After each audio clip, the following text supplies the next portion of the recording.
And I actually think there's going to be a new kind of strategy that's going to emerge in the next 6 to 12 months for visual artists, where we are going to find ways to strategically separate ourselves from AI creators. Not saying it's any less valid or valuable. Yeah.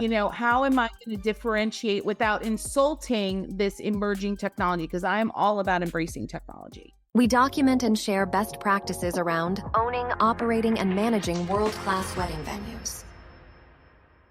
What is up, everyone? Jonathan here with the Venue RX, and on this channel we are passionate about documenting and sharing best practices around owning, operating, and managing world-class wedding venues. Today we are going to have a industry pro conversation with Kristy Rice. As you well know, short form video has completely taken over the content world, and we really feel like if you're not making short form video, that maybe you're missing out on an opportunity. So we're gonna be talking to Kristy about that today, and I am really excited to welcome you to the show, Kristy. Thanks so much for being here.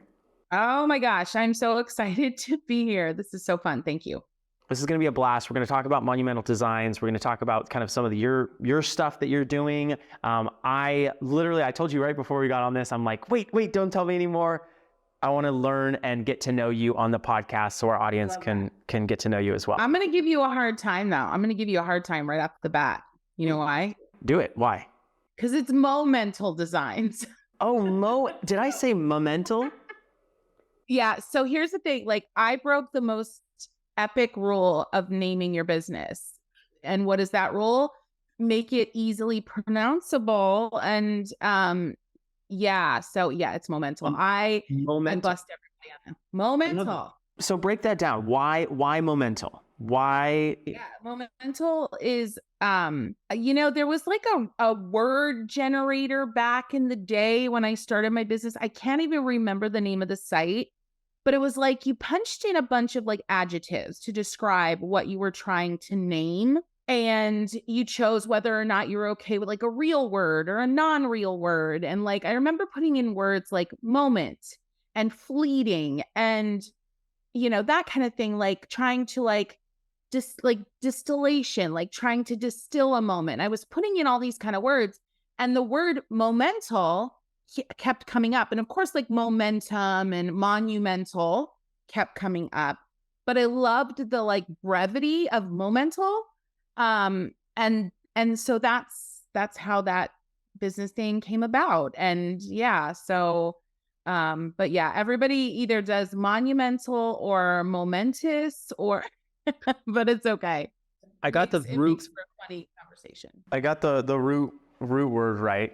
You did. Let's jump in here to you. Professionally, what do you do? How do you serve the wedding and events industry? And tell us a little bit about the weddings that you run, or the weddings, the businesses that you run. I've got weddings on the brain. Maybe I do run the weddings. No, I'm kidding. So I am a stationer. That is, what I would call myself if somebody just asked what I do in the events industry. We design extremely custom bespoke stationery. Our couples that come to us literally wanting to commission original artwork that is then going to be used throughout their paper suite. The save the dates, the invitations, the day of, the programs, the table numbers, all that kind of good stuff. So that is how we serve this industry specifically. We've been doing this since 2003. So we have officially entered our 20th year, and it's pretty exciting. We've weathered a lot of storms, and really proud and blessed to be here still, staying hopefully relevant. But what we do differently than others is that, obviously artwork, watercolor specifically, being a custom illustrator, it's a flooded market. When I came onto the scene in 2003, there was not many folks doing what we do, maybe a handful at that, right? And so now everybody, the bigger stationery brands have a watercolor artist or an illustrator on staff. And so we have a very specific style. It's extremely detailed. It's whimsical. It's colorful. We love floral. So we kind of just focus on what we do best and try not to be like everyone else. And we're not modern. We're not super sleek. We're not super, minimal. We're not any of that. We're kind of extra. I love that. And I went and looked at your site. The designs that you have are stunning. I mean, I really encourage anyone, if you're watching this on YouTube, if you're listening on podcast, take a second after this and go check out some of Kristy's work. It's incredible. I mean, it's very well done. I've got tons of questions for you about this, and I know we're going to want to talk about short form video, but I've got two things off the top of my head. And the first thing is, how in demand is something like this? Like, give the audience a picture of kind of your market. Is it something that you're getting flooded with inquiries? Are your clients very discerning individuals who are spending over $100,000 on their wedding? Kind of give me a picture of what the demographic, your client demographic looks like. Yeah, absolutely. So we do about 400 custom projects a year. So that can be, of course, a couple coming to us for their stationery from save the dates till day of, right? That can also look like we do like house portraits and anniversary gifts and just truly like focused commissioned artwork for our past clients, existing clients, and just random folks that find us and like our style. We do corporate work. So we actually, in terms of like, when you compare us to, let's say, Minted, everybody knows Minted, right? We don't have that kind of volume, but when you're talking about the incredibly specific, meticulous, very high touch kind of an experience that we offer our couples and our team size, we actually have pretty high volume for our niche. In terms of the demographic, our couples really value stationery. They put an incredibly high value on stationery, and our couples typically, I always talk about, the Knot always does those kind of research projects, and they let us know all these cool percentages about all the things that couples are doing. And, what is stationery? Typically like 1% to 2% maybe of the budget. Our couples are typically spending kind of a very strange percentage, a much higher percentage on stationery on their budget. We're seeing them spend 5+% on stationery out of their budget. Their weddings are costing, upwards of 80 to 100,000, and beyond budgets. We're not seeing anything much below that. We're definitely not your budget, more cost conscious kind of vibe. Totally. I don't know how to say that. I don't know how to say that properly in this climate. Well, no. Well, I think that's said really well. Like, everyone is at different places socioeconomically. That's not, that's where we're all at, as we do our different jobs and, however, the environment that we're in, right? I think it comes down to you meeting the needs of the clients that you are trying to serve. And there is a clientele out there that is spending that money and is hyper-focused. And I was curious, like, you're doing 400 of these types of projects per year. You've been in business for 20 years. You're clearly doing something right. So that's really, really interesting to hear. I have a question now about kind of something that might be a little weird, but it's on the brain because I've been thinking about this. What about artificial intelligence? Like, it's kind of taken the tech world by storm, and now, in a weird way, like art, kind of like the art that AI is creating, I will say, is not fantastic. I'm not saying that AI art is incredible. However, there's like progress. It's kind of like one of those industries that AI is knocking at the door of. So has that popped up on your radar at all? Have you kind of evaluated that? Does that feel like a threat? Tell me a little bit about that. I think initially, when we started, Chat GPT has been coming. I said that right? That's what it's called. It's just been popping up everywhere. And then I started seeing the lawsuits popping up with different artists. There's an article in Art News from a couple of weeks ago where a conglomerate of artists were there was a class action lawsuit against some of these AI developers. And, because they were going out and getting, Getty images and stock images and different things and using artwork without permission to kind of populate this imagery, this kind of hybrid, crazy imagery, right? And so initially it did feel like a threat. I think even 2 weeks ago, it felt like a threat in ways to those of us who put, pen to paper, brush to paper. But the more I thought about it, I was like, you know what, Kristy, you've been using AI for about 2 years now. I'm a YouTuber in my other brand. I've been using AI to help me develop titles for my videos, to help me develop, keyword strategies. And so I was like, okay, we need to like reframe this as the artist that you are, as the brush to paper artist that you are.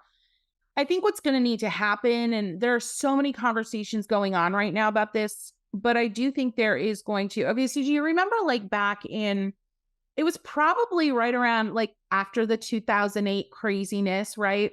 Where the whole artisan, handmade, all of that, the wow factor of that started to come back in fashion, right? Yeah. And you would literally see those kind of like marks of approval in marketing strategies, handmade, original, that kind of stuff. And I actually think there's going to be a new kind of strategy that's going to emerge in the next 6 to 12 months for visual artists, where we are going to find ways to strategically separate ourselves from AI creators. Not saying it's any less valid or valuable, but I think there's going to be some strategy there, marketing strategy, that we separate, that this was, handmade isn't the right word. I don't know what the word is. I don't know what the phrase is, but that's where my brain is right now. Yeah. How am I going to differentiate without insulting this emerging technology? Because I am all about embracing technology. Yeah, I love that. And I love that you came from the perspective of like, you do use technology, but you are very, like you are pen to paper, you are brush to paper, so you're very visceral on this side. You're very, technologically driven here. You're kind of seeing, what I'm thinking is maybe the middle is going to start to get cleared out a little bit more, because if you just want some random design real quick, great, there's an AI tool for that. But if you really want something that has that artisan, that craftsmanship, and there is the desire for that, right? Like that is in style, right? I love that. Great. That's a really cool perspective.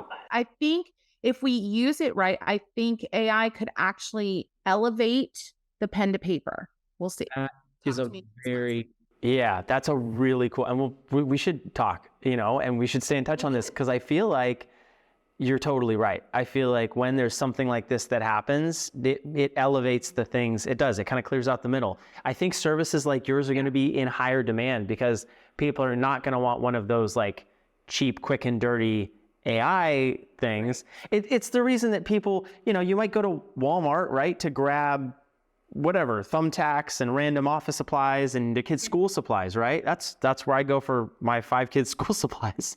But, I'm going somewhere else, maybe if I'm looking for food items or things like that. Still grocery store elements, still kind of general store type things, but different places that we're going to go shop for different things that have different meaning. And weddings are certainly that. Super interesting, really important conversation. But yeah, I'm excited to see where it takes us. And yeah. Cool. Let's pivot. Let's switch gears. We said we're going to talk about short-term video, and we're here, 10, 15 minutes in, and we've covered AI. I love it. Hey. So short-form video, I talked about it a little bit in the intro. Do you feel like it's still a huge opportunity? There's so much short video content out there. Tell me a little bit about your strategy for how you're utilizing it in your business. Yeah. Well, your first question, is there still opportunity? Absolutely. Every time you decide to create short form video content, you are teetering on on possibility, that you're going to hit it just right, get the pacing just right, pick just the right sound, choose those hashtags that make sense and are relevant, are resonating. That being said, if you're not on TikTok yet, get on TikTok, because you got about 6 months until the advertising boom there kind of takes away a lot of the growth opportunity. We're already seeing that diminish. But anyway, how I'm using short form in my brands, it is absolutely integral. Thinking that short form video is a fad is like thinking the phone was a fad when it came to be, really. And so if you're in that mindset, I urge you to just leave that. behind and just get with it. Right. I have no filter when it comes to this topic because I've seen what short form has done for both of my brands. Especially if short form's a little more difficult for service brands, a little more tricky, a little more nuanced. But if you have a physical product, if you have a physical educational product, which a lot of those in the wedding industry do, it is gold. So in my brands, in my wedding brand, I use short form video a lot for number one, education, which is it's just fantastic content that has the ability to go viral in your niche, or at least to really resonate and get far reaching in your niche. And then of course, just aesthetic content, especially in the wedding industry. Aesthetic short form video is massive. The kind of stuff that calms people down. They're doom scrolling at night, but they are planning an event and they just want to see beautiful stuff with lovely aesthetic calming music behind it. That is going to get eyeballs on your brand. That is name recognition. That is style recognition. That's how I'm using it in my wedding brand. How I'm using it in my my watercolor brand where I teach and design product is some of the same ways, educational, but also using my product and showing how it's awesome, but doing it in a fun way, in a quick way that is really easily digestible. It just can't be beat. It's phenomenal. Let me ask a practical question really quick. What tools are you using to create short form video for your brands? Really simple. I have an iPhone and I use the camera on my iPhone most often. I use iMovie to edit if I'm editing out of app. Sometimes depending on, there's some things about, let's say TikTok's in-app editing that I like. I actually like that I can cut it up and actually zoom in on parts. Can't do that in iMovie, at least I don't think you can. And so I keep it really simple. You know what I mean? Super simple. I make sure that my lighting's good, that my sound is good, and I execute with the easiest, most simple, apps and tech that I can. Well, and I was going to say, as far as apps and tech, are you using some apps? Are you using some tech? I mean, right before you popped on, you had a cool little mic, from Zoom. Are you using that? Yeah. So, I do, I have a cool, I have the blue snowball. If I am here in the studio, I have this little guy for better sound. It literally plugs right into my iPhone. So I do use things like that from time to time, but I'll be honest, I have the iPhone 13, the Pro, whatever, Max. I don't know what it is, but it has phenomenal sound even on its own, on the fly. You know what I mean? So I'm really of the KISS mindset there, keep it simple, sweetie. I like that. The positive side of that. Very cool. Well, that makes a lot of sense for folks who are maybe nervous, maybe hesitant. Maybe they say, okay, great. I know that I need short form video. I know that I need to do it. Yes, Kristy, I believe you. And then you go to their profile and they're still not making the content. Why do you think people are still kind of there's still some of that friction and maybe hesitancy to create the short form? There are two main reasons. I think there's a lot of pushback on it. Number one is personal belief systems. And this is something that is not, I listen to Gary Vaynerchuk a lot. Follow him, Gary V. Go find him yesterday if you don't know who he is, right? And so be prepared for a lot of choice language, but whatever, it's fine. He talks about this fact that a lot of folks put this they assign morality to the use of technology, specifically in this case, video content, consuming video content. It's ruining our children's minds. It's mindless. I don't agree with it. I think our world's going to pot because of TikTok and blah, blah, blah, right? And your consumers, your couples don't care about your personal feelings about TikTok. I just listened to something that was from Gary Vaynerchuk yesterday, and he literally said, your people, your buyers, your potentials, right? They don't care about how you feel about TikTok and making short videos and that you have this like, existential, disagreement with TikTok or Reels. They just see stuff, watch stuff, like stuff, and buy stuff. That's it. So where are they seeing stuff? Where are they liking stuff? Where are they buying stuff? That's what you need to care about, not your existential crisis with short form video. It doesn't matter. And I think that's the number one pushback. Number two is that folks are so focused on getting it perfect before they hit publish.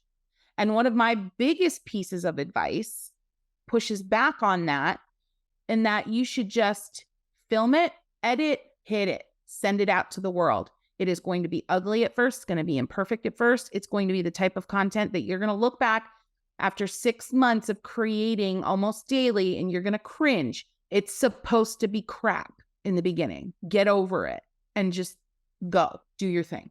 Those are the two reasons. Those are so valuable for people to hear. It resonates with my own experience with creating content on YouTube.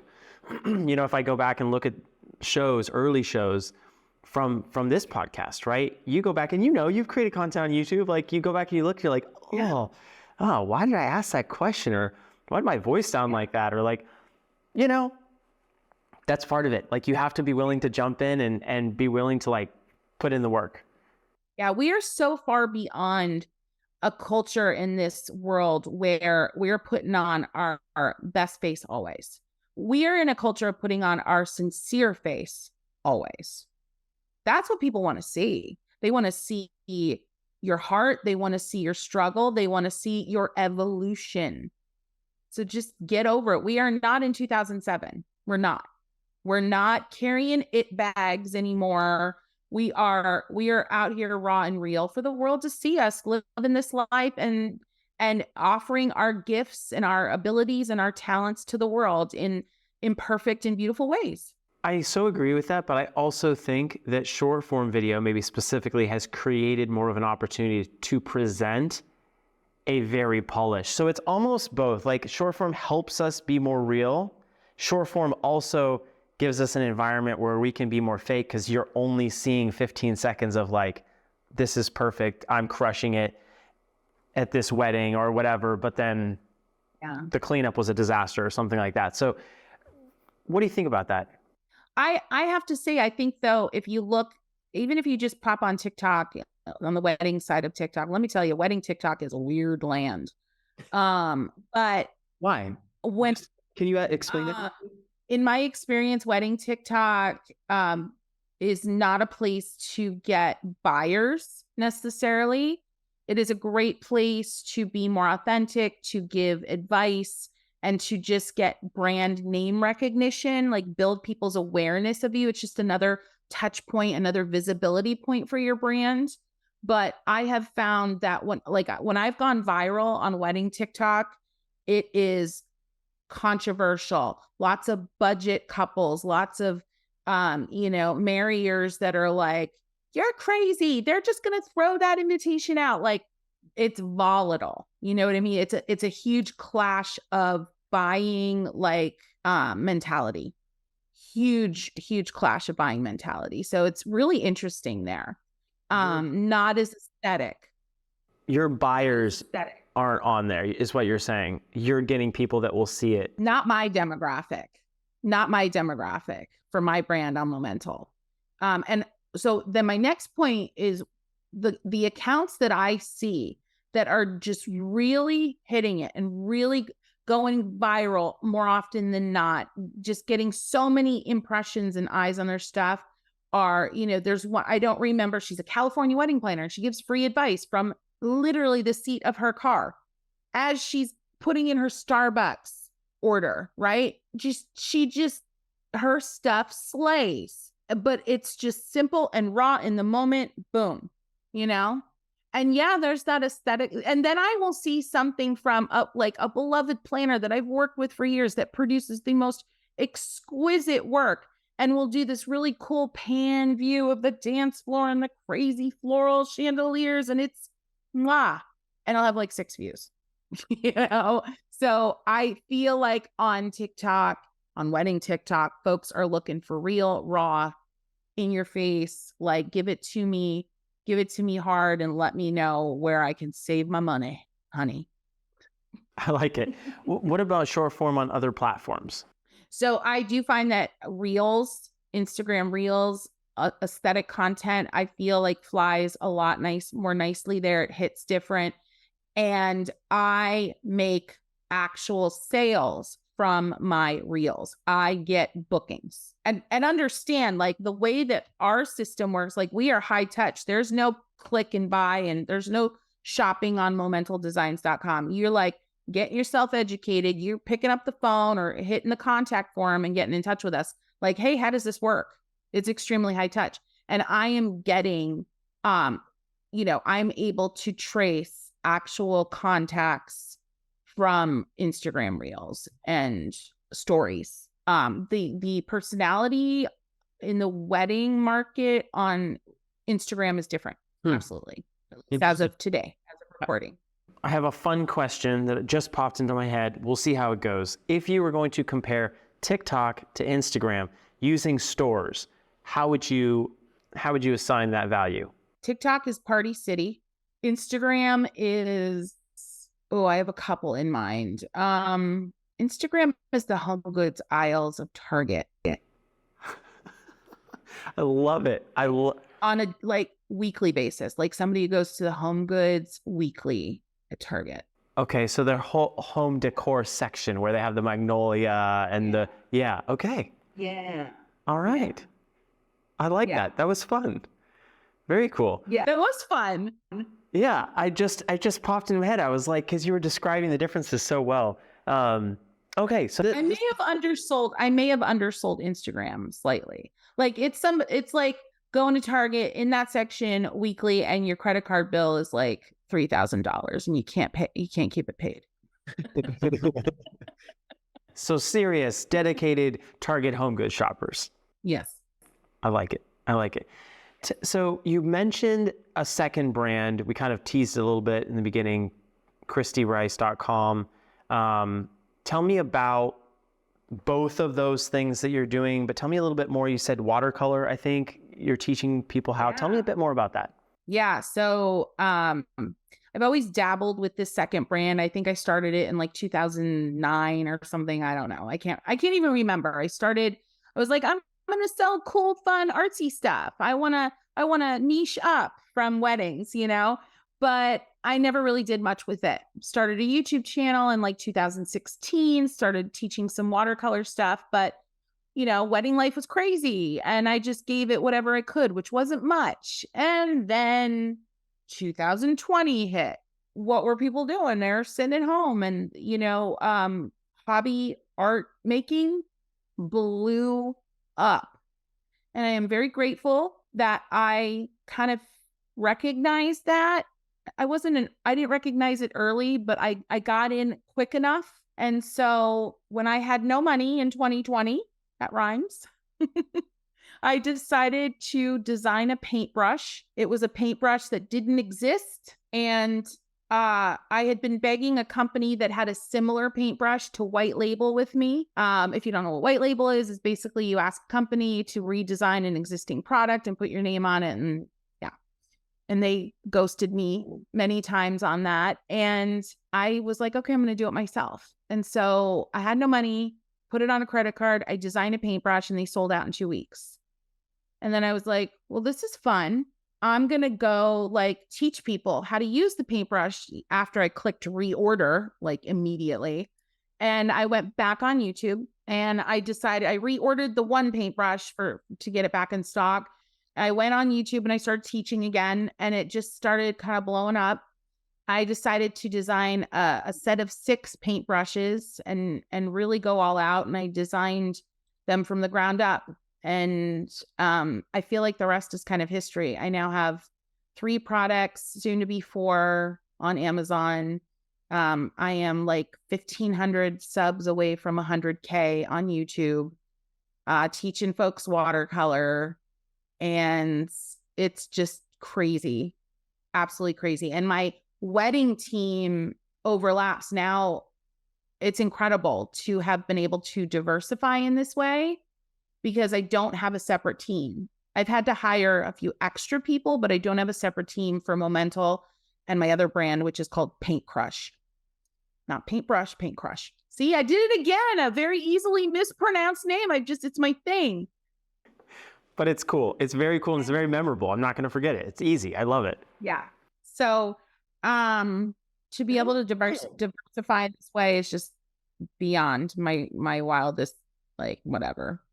Okay, so we have like 1,400 subs or something, but if everyone gets a chance, go follow. Let's get you to 100K. Like that's, I mean, whatever we can do. That's incredible. That is so cool.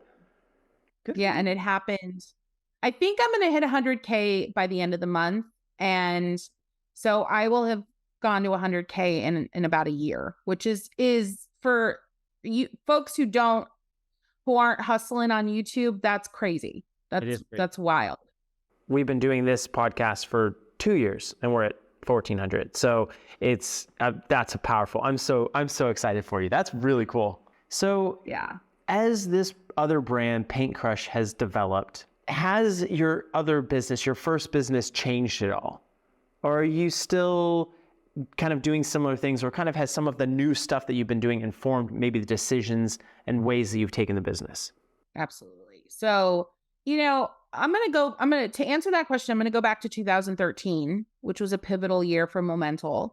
It was a year that I decided to get out, to stop micromanaging my team and to just try to be a leader more than be in my business. Right. And so I feel like what I did with my new brand in 2020 and into 2021, the big shifts, it's like I took that thought process of getting out of my team's way to the next level. I realized what my superpowers were. We've all been to the conferences. We've all heard the gurus tell us, figure out what your superpowers are and focus on that. And but how? How do I afford that? How do I do that realistically? But what Paint Crush gave me the margin to do that, the financial margin and the emotional margin, right? And so now I'm able to truly lead my Momental team from 30,000 feet. It creates tremendous positive perspective that I was never able to have before because I was down here. I was down on the ground. I was in the muck. I couldn't see clearly, right? I couldn't forecast. I couldn't dream big because I was worried about this and I was keeping this in line and I was keeping that in line, right? And the other thing that really informed me, as a brand owner that has at times 10 plus employees, depending on the season, you worry about payroll, you worry about making bank, you worry, when you're down there. So the other thing that I realized is that I really suck at managing my emotions around money. And so what 2020 taught me and what my new brand taught me is that I need to let someone else sometimes be on a need to know basis, with money. And I know that sounds crazy. Let me just clarify, because I have certain individuals from my wedding industry, past experiences that are probably cringing right now if they're listening to this. It's I was so over involved in the money piece of my business for so long, it created really bad habits and really bad relationships with money and really unhealthy relationships with money. So get someone in your business. This is what I get someone in your business that puts you on a little bit more of a need to know basis, someone you trust. So when there's an issue, that's when we're going to talk. When a change needs to be made, that's when we're going to talk. When we see a trend, a negative trend, that's when we're going to talk. But we are not going to sit here in the muck and mire of worry about finances every day. We're not going to do that anymore. And that's what 2020 and my new brand taught me. My new brand taught me to be fearless in my other brand. That's so powerful. I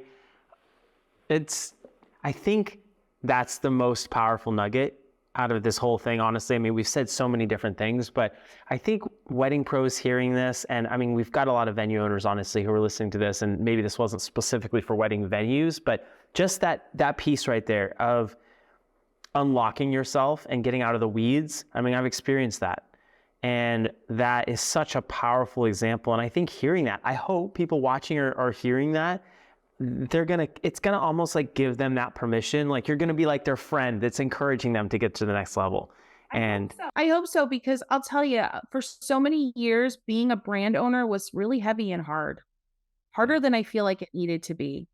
And there's another piece to that. I want to touch on that, if that's okay. of course. And this is actually something I want to get on the circuit speaking about, because I think it's so important for wedding industry folks.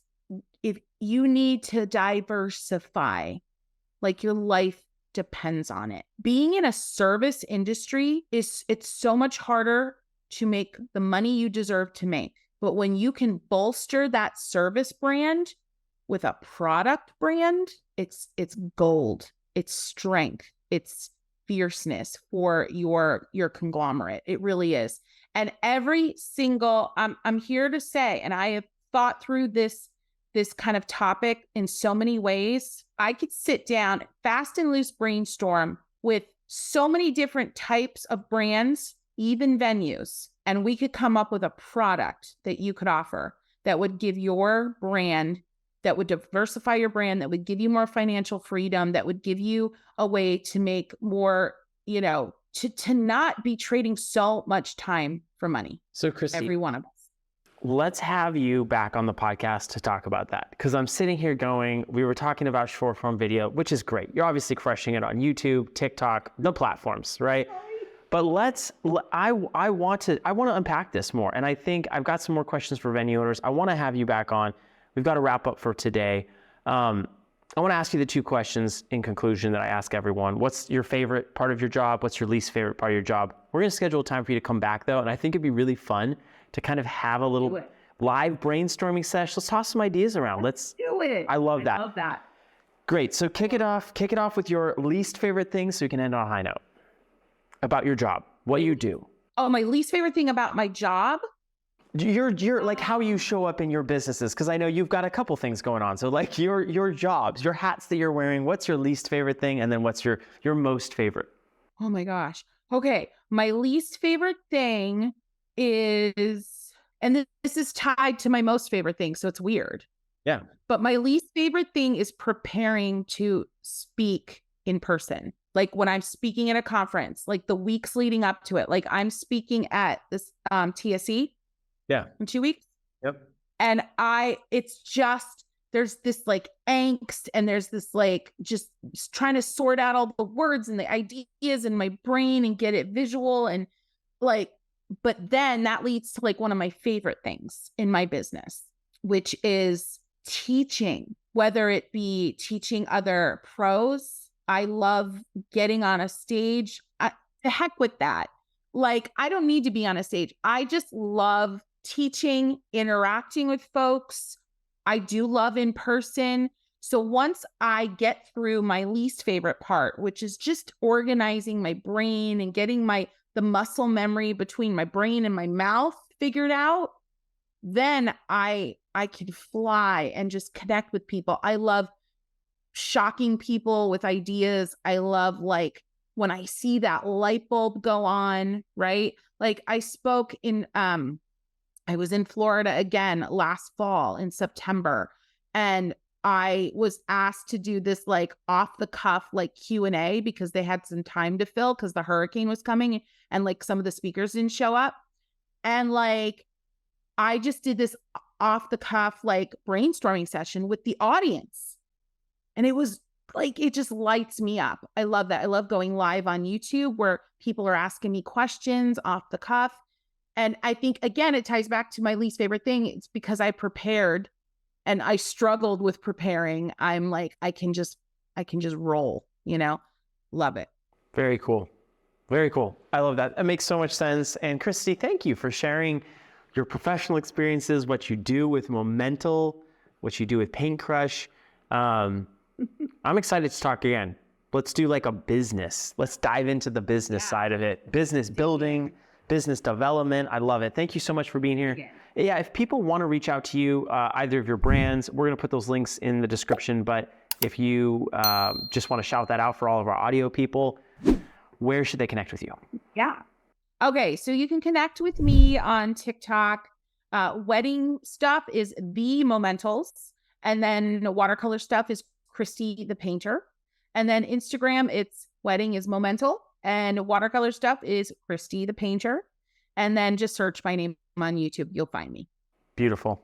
I love that. Thank you so much for coming on the show today. This was a lot of fun. Thank you for having me. I had a blast.